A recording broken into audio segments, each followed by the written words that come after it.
Assalamualaikum warahmatullahi wabarakatuh. Perkenalkan, nama saya Amanda Amelia dengan NIM A1J223025, Prodi Sastra Indonesia, mata kuliah Sastra Bandingan. Di sini saya akan menjelaskan pengaruh dan analogi gerakan dan kecenderungan dalam sastra bandingan. Menurut Damono 2013, sastra bandingan adalah pendekatan dalam ilmu sastra yang tidak menghasilkan teori tersendiri. Boleh dikatakan, teori apapun bisa dimanfaatkan dalam penelitian sastra bandingan, sesuai dengan objek dan tujuan penelitiannya. Dalam sastra bandingan, memberikan dan mengurangi merupakan langkah utama, maka uraian yang dilaksanakan dalam sastra bandingan berdasarkan azas bandingan-bandingannya. Sementara nada dalam Damono 2013, sastra bandingan adalah suatu studi atau kajian sastra suatu bangsa yang mempunyai kaitan kesejahteraan dengan sastra bangsa lain. Bagaimana terjalinnya proses pengaruh antara satu dengan yang lain, apa yang diambil suatu sastra, dan apa pula yang telah disumbangkan. Jos dalam Damono 2013 membagi-bagi pendekatan dalam sastra bandingan menjadi 4, yaitu pengaruh dan analogi, gerakan dan kecenderungan, genre dan bentuk, motif, tipe, dan tema. Pengaruh dan analogi. 1. Pengaruh. Meneliti hubungan langsung antara karya atau pengarang, lintas negara, dan lingkungan budaya.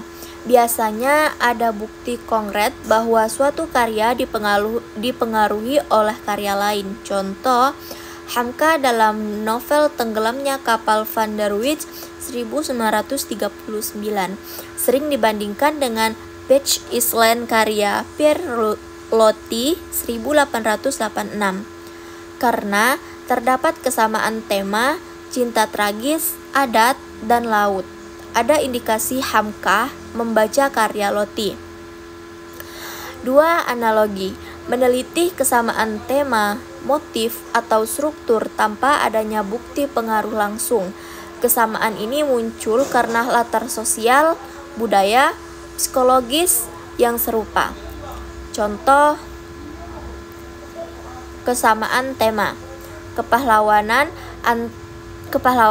antara Mahabharata India dan Iliad Yunani. Contohnya kesamaan tema kepahlawanan antara Mahabharata dari India dan Iliad dari Yunani. Tidak ada bukti konkret langsung, tapi keduanya lahir dari kebutuhan masyarakat kuno untuk mengabdikan kisah kepahlawanan. Gerakan dan kecenderungan. Gerakan adalah arus besar atau aliran sastra yang menyebar ke berbagai negara, biasanya memiliki manifesto, tokoh, dan ciri khas yang jelas dalam sastra bandingan. Kajian gerakan melihat bagaimana suatu aliran berkembang lintas batas budaya. Contoh, gerakan romantisme lahir di Eropa akhir abad ke-18, menekankan perasaan imajinasi dan kebebasan individu. Bandingan. William Wilson dari Inggris dengan Johann Wolfgang van Goethe dari Jerman, atau pengaruhnya sampai ke Chairil Anwar di Indonesia. Realisme. Berkembang di Perancis, Rusia, lalu ke negara lain, menekankan kehidupan nyata. Contoh, Balzac dari Perancis dan Tolstoy dari Rusia. Kecenderungan adalah persamaan tema, isu, atau cara pandang yang muncul pada masa tertentu di berbagai tempat, tetapi tidak selalu berupa gerakan resmi atau tidak memiliki manifesto. Biasanya lahir dari pengalaman sosial, politik, atau sejarah yang mirip. Contoh kecenderungan. Tema postkolonialisme muncul di negara-negara bekas jajahan. Contoh, Paramoedia Anantotor Indonesia dengan Ngui Wantiong dari Kenya. Sama-sama mengangkat perlawanan terhadap kolonialisme. Tema emansipasi perempuan berkembang di berbagai negara meskipun tidak selalu terkait langsung. Contoh, Raden Ajeng Kartini dari Indonesia lewat Habis Gelap Terbitlah Terang, dan Virginia Woolf dari Inggris, A Room of Unknown. Dan ini juga menyentuh dari sastra bandingan komparatif literatur, terutama pada aspek pengaruh influencer, analogi, gerakan, dan kecenderungan yang menjadi objek pada kajiannya.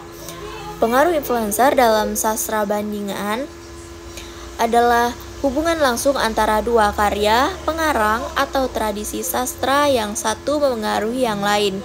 Biasanya terjadi karena kontak budaya, penerjemah, penjajah, perdagangan, atau pertukaran intelektual. Contoh, pengaruh sastra Prancis pada abad ke-19 terhadap sastra Indonesia pada awal abad ke-20. Ciri utamanya ada hubungan sebab akibat yang bisa ditelusuri terhadap bukti konkret seperti surat, terjemahan, atau pengakuan pengarang. 2. Ada analogi dalam sastra bandingan. Analogi adalah kesamaan antara dua karya atau tradisi sastra tanpa adanya pengaruh langsung. Kesamaan ini biasanya muncul karena situasi sosial, budaya, atau psikologis yang mirip, bukan karena saling meniru. Contoh, tema penindasan sosial muncul dalam Max Havelaar dari Belanda dan Salah Asuhan dari Indonesia. Keduanya mengkritik ketidakadilan kolonial, tapi lahir dari pengalaman berbeda. Ciri utamanya itu tidak ada bukti kontak langsung, menunjukkan kesamaan tema, struktur, atau nilai universal. Hanya berfokus kepada mengapa karya dari tempat berbeda bisa mirip. Gerakan dalam sastra bandingan. Gerakan adalah arus pemikiran atau gaya penulisan kolektif dalam periode tertentu yang menyebabkan lintas negara atau budaya. Biasanya berupa aliran sastra seperti romantisme, realisme, modernisme, atau postmodernisme. Contohnya, romantisme di Eropa juga muncul di Indonesia dalam karya awal di Balai Pustaka seperti Semangat Kebebasan dan Ekspresi Perasaan. Contoh bersifat internasional dapat dipelajari lewat penyebaran ide atau bentuk sastra, fokus bagaimana gerakan sastra tertentu berkembang dan beradaptasi di berbagai negara. Kecenderungan adalah arah perkembangan umum dalam sastra lintas bangsa atau masa, tanpa harus terikat pada satu gerakan tertentu. Contoh, kecenderungan feminisme dalam sastra dunia muncul di Barat lalu berkembang di Asia dan Afrika, termasuk Indonesia.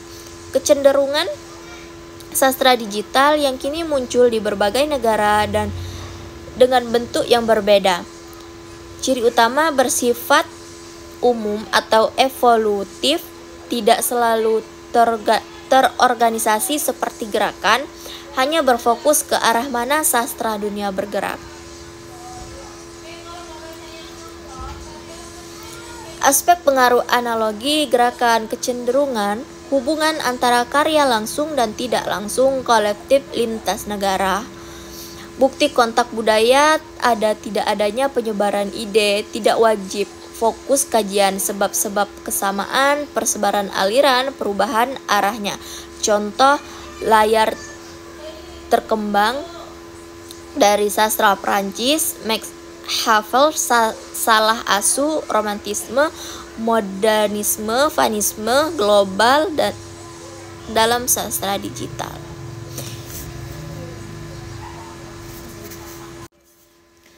Mungkin hanya itu yang bisa saya sampaikan. Lebih dan kurangnya saya mohon maaf. Saya akhiri.